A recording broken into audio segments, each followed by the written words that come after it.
Have you tried pulling people's teeth just to get them to invite their friends to church, to be a witness, and to contribute to the growth of your church? It can be trying at some times.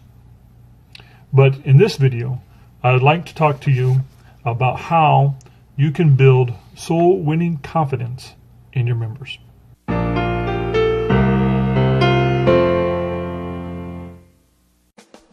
Hey, welcome. My name is Hugh Plappert, the CEO of Finish Line Planner, where we help churches to reach deeper into their communities.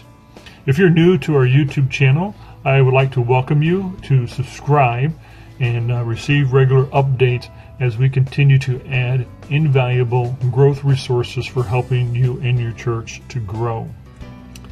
In today's Growth Insight video, we have guest Tim Massengale, and at a recent webinar, he talked about how the balance between having outreach programs helps to put confidence into your saints, so that your saints from that experience are more bold in their personal life in witnessing.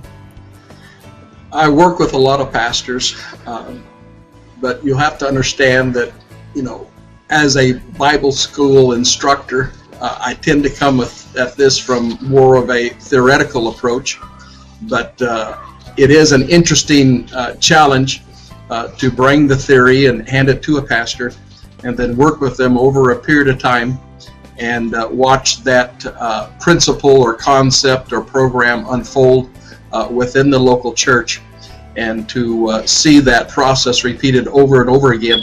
So you tend to get a very practical approach of what will work and what will not.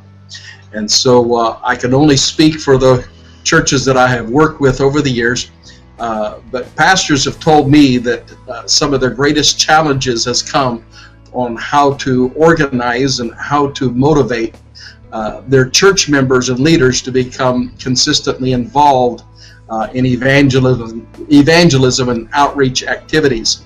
And I agree with Brother Kuhn. The Finish Line Planner is an outstanding tool that can be used by pastors to hopefully accomplish this in a more effective and organized way. But repeatedly, what I hear also is the same words that Brother Kyle said, and that is just how busy that people are today. In most homes, the husband and the wife both must work, and so the lack of time once they take care of their family and their home and their yards, and they have a little bit of free time, churches have to be very, very careful and choose their evangelism activities in a very circumspect way. Bottom line, they got to get the biggest bang for the buck, because they're not going to get large numbers out, every Saturday or for repeated evangelism activities. And so there has to be a lot of effort and time and energy go into the evangelism activities you have, so you can see the maximum potential as far as the return on the investment that you put into that outreach. Bottom line though, the church only grows if seed is sown. I think we'd all agree that it doesn't matter how good the ground is, and it doesn't matter how much water you put on the soil or how much fertilizer. If you keep it clear of weeds and insects and so on, nothing's going to grow in a productive way unless you sow seed. And so churches have got to become very, very pragmatic, and they've got to ask themselves within a given week, how much seed are we sowing? I especially like what Brother Ellis said about taking this and breaking it down into small pieces, and how that we have got to utilize our people more efficiently and more effectively. I know all of us pastors, we hope that our people are witnessing. We hope they're inviting people to church, but sadly the research oftentimes shows the opposite, that the vast majority don't witness monthly, and some of them let months go by without even inviting somebody to church. And so what they found, that it becomes very important that a church needs some good, organized, well-planned evangelism events. And the reason, of course, is that if a person will knock on a stranger's door and will invite them out to church or witness to them, then they are more apt to have that same degree of boldness and holy direction to their friend at work. And so it develops boldness, it develops confidence, and so organized evangelism events and activities are an important part of the church growth mix.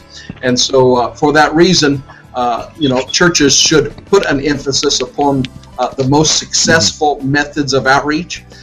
We don't just do an outreach program or ministry because that's what we've always done, but we have to sit back and look at that particular ministry program event that we have and ask ourselves, is it productive? Is it helping the church to grow? Is it winning souls? The whole vision and purpose of the church can be divided into those two broad categories. We are perfecting the saints, we're winning the lost.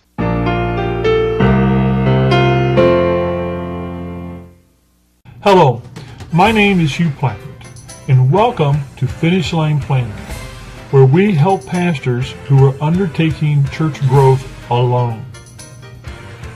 It is my goal to assist pastors and lay leaders like you to optimize your growth potential in an environment of minimal time and staff.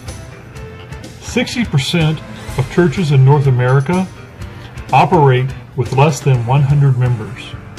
Most of them require a bivocational pastor.